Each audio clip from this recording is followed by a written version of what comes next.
মালা। আচ্ছা মালার গুণ বললে বোঝা যাবে? কি হবে মালা নিলে কি হবে? গুণটা বলো। কি কি মালা আছে বললাম?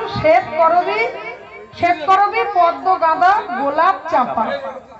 এই দেখো, করবী ফুলের মালা পরলে পরে, মালা পরলে পরে কি হবে জানো? চিতার জ্বালা যাবে দূরে।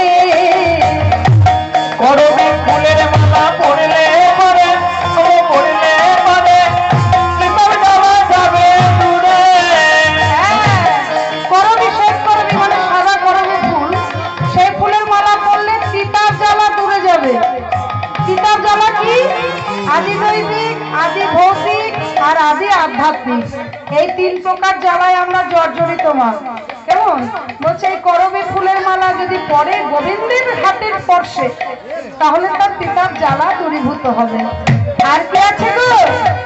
শ্বেত করবী, পদ্ম। এই দেখো পদ্ম ফুলের মালা। পদ্ম ফুলের মালা পরলে কি হবে বলি তবে।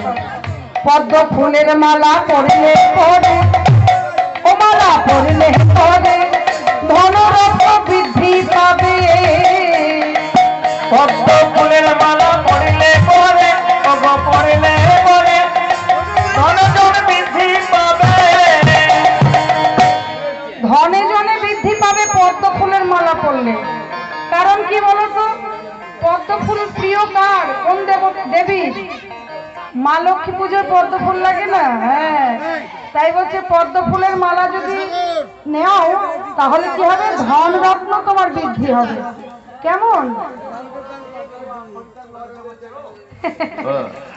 মালা